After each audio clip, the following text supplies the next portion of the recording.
सन्माननीय व्यासपीठ, समोर बसलेले पालक वर्ग, या प्रशालेचे शिक्षक वृंद आणि विद्यार्थी मित्रमैत्रिणींनो, मला खूप आनंद झाला, कारण माझी शाळा, माझ्या शाळेची जी शिस्त आहे मी लावलेली होती, तीच शिस्त, तीच स्वच्छता, तोच टापटीपणा इथं आल्याबरोबर मला दिसून आला. आणि त्यामुळे मी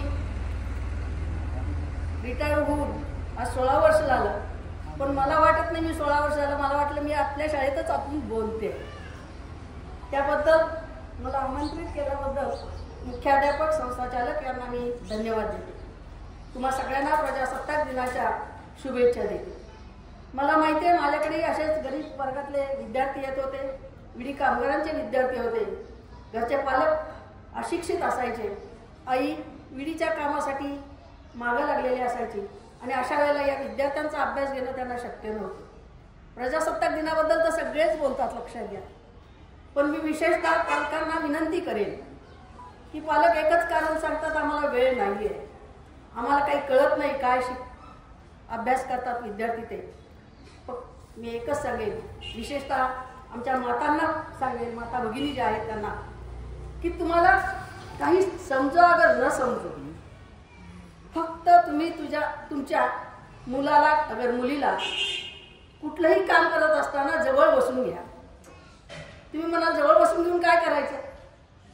एकच करायचं, त्याच्याकडे जे पुस्तक आहे ते पुस्तक त्याला मोठ्याने वाचायला लावायचं. मग खरोखर खूप आनंद झाला सर आणि मॅडम की तुमची पहिलीची मुलं इतकी सुंदर वाचतायत, 19वी खडी म्हणून दाखवतायत, कोट्याची संख्या वाचतायत. एक आश्चर्य, केल्याने होत आहे रे, आधी केल्याची पाहिजे. या ज्ञानीतले शिक्षक वर्ग राबतायत, लक्षात घ्या. पण या शिक्षकांच्या ताब्यात हे विद्यार्थी 5-6 तास असतात, तुमच्या ताब्यात ते जास्त वेळ असतात, लक्षात घ्या. आणि म्हणून तुम्ही एकच गोष्ट करा. आता 10वीची तर परीक्षा पुढच्या महिन्यामध्ये आलेली आहे, त्यांनी सुद्धा आता प्रयत्न करायचे चांगले. पण जी मुलं आता 6वी 7वी पासून आहेत, या मुलांच्या पालकांनी दररोज कमीत कमी 1 तास तुमच्याजवळ त्यांना बसून घ्या आणि बाकी काही करायचं नाही. त्यांची जी पुस्तकं आहेत, टेक्स्टबुक्स, क्रमिक पुस्तकं ज्याला म्हणतात, ते शाळेची पुस्तकं आणतायत की वाचायला लावा. फक्त एवढं जरी ते केलं तरी या मुलांचा अभ्यास खूप चांगला होतो, लक्षात घ्या. पण आम्ही एवढंच करत नाहीये पालक. आम्ही फक्त मुलांना सांगतो जा अभ्यास कर. अभ्यास कर म्हणजे नेमकं काय कर? विद्यार्थी मित्रांनो, मी तुमच्यासाठी सांगते, तुमची जी छोटी पुस्तकं आहेत, विशेषतः मराठीचा विषय घ्या. आपल्याला वाटतं भूगोल काय वाचायचं, इतिहास काय वाचायचा, सायन्सला हात कशाला लावायचा, पण ती सुद्धा क्रमिक पुस्तकं अत्यंत महत्वाची आहेत. मी आता तुम्हाला साधं एक मराठीचं उदाहरण देते, कारण माझा विषय म्हणून मी तुम्हाला सांगते की आपण मराठीचं पुस्तक घेतलं, त्यातले धडे, कविता घेतल्या, पुस्तकं तर आता तुम्हाला अगदी जूनमध्ये काय हातात पडतायत, लक्षात घ्या. आपल्याला वर्गात शिकवलेलं असो नसो, कारण तुम्ही पहिलीची मुलं जर वाचताय, तुम्ही 7वी 8वीची मुलं तर खूप सुंदर वाचत असाल निश्चितच. तर या मुलांनी पुस्तक हातात पडल्याबरोबर वाचायला सुरुवात करायची. दररोज मी एक धडा प्रत्येक विषयाचा वाचेल. असं किती वेळा होतं, लक्ष द्या. समजा एक 15 धडे असेल तर 1 महिन्यामधनं तुमचे 2दा पुस्तकं वाचून होतात. आपण सुट्टीचे दिवस सोडले तरी 10 महिने आपल्या हातात असतात. 10 दोन्ही 20 वेळा पुस्तक वाचून होतं आणि परीक्षेच्या काळात पुन्हा 4 वेळा पुस्तक वाचून होतं. 24 वेळा जर मी तो धडा वाचला तर माझ्या लक्षात राहणार नाही. एवढा धडा का मी नाहीये. आणि त्यामुळं वाचन केल्यामुळं वेगळा असा अभ्यास करण्याची सुद्धा तुम्हाला गरज पडणार नाही, लक्षात घ्या. पण आम्ही नेमकं तिथंच चुकतो, आम्ही वाचनच करत नाही. क्रमिक पुस्तकाचं, कुठल्याही सगळ्यात क्रमिक पुस्तकाचं वाचन करणं हे अत्यंत आवश्यक आहे, लक्षात घ्या.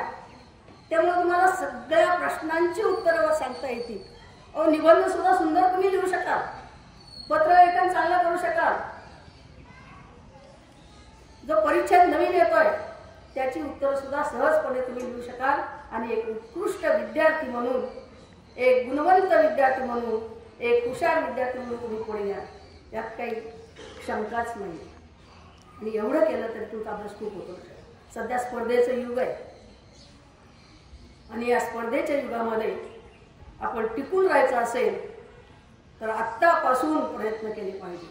अगदी या वयात मी लक्षात घे, मी सुद्धा तुम्हाला अब्दुल कलाम माहिती आहे कोण होते? अब्दुल कलाम कोण होते? राष्ट्रपती होते, मिसाईल मॅन.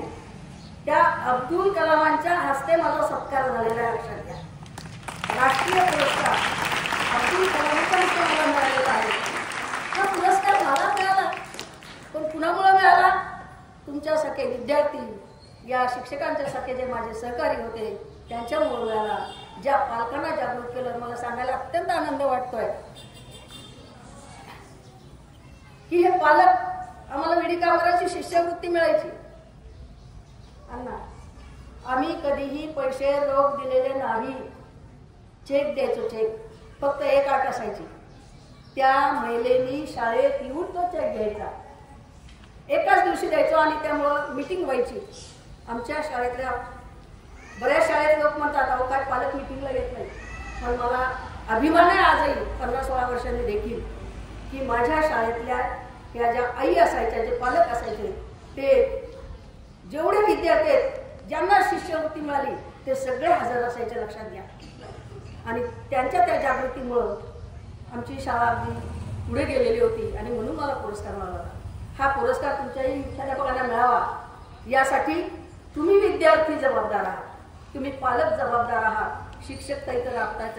त्यांच्या लहान मुलांच्या भाषणावरून आम्ही पाहिलं, इंग्लिश मिडियमची मुलं पाठ केलेलं असं पोपटपंची तेवढे 4 वाक्य बोलतात, निघून जातात. पण या मुलांच्या मध्ये जो आत्मविश्वास होता, लक्षात घ्या, हा आत्मविश्वास हा त्यांना पुढे नेणारा आहे आणि त्यांची प्रगती करणार आहे. आणि तो अभिमानाने सांगेल. आज जशी माझ्या शाळेतली मुलं सांगतात, परवाच गेट टुगेदर झालं आमच्या 1999-2000च्या मुलांचं, त्या अभिमानाने सांगतात की आम्ही 3 नंबर हायस्कूलचे विद्यार्थी आहेत. तसे तुम्ही पुढे अभिमानाने सांगाल की आम्ही या गणेश नाईक विद्या मंदिरचे विद्यार्थी आहोत. आणि हे करण्यासाठी कष्ट करण्यासाठी कष्ट दृष्टीकोन मोबाईलला जरा दूर ठेवा, मोबाईल जरा दूर ठेवा, कारण मोबाईल जवळ आला तर कष्ट करणं शक्य नाही. तर हे मोबाईल दूर ठेवा आणि अभ्यास खूप करा, चांगल्या मार्काने उत्तर मिळवा, आई वडिलांची आज्ञा पाळा. एक फार वाईट असतं, जर आई वडील कमी शिकलेले असेल, तुला काय येतं असं कुणीही म्हणायचं नाही. लक्षात घ्या. आणि म्हणून आई वडिलांची आज्ञा पाळा, मोठ्यांचा आदर करा आणि एक चांगला नागरिक बनण्याचा प्रयत्न करा. हे जर केलं तर तुम्ही जीवनात निश्चितपणे यशस्वी व्हाल याची मला आशा आहे. धन्यवाद. मला इथं बोलवलं, मला सत्कार केला, मला मुलांशी संवाद साधण्याचा योग घडवून आणला, त्याबद्दल धन्यवाद देते आणि माझे 2 शब्द संपवते. जय हिंद, जय महाराष्ट्र.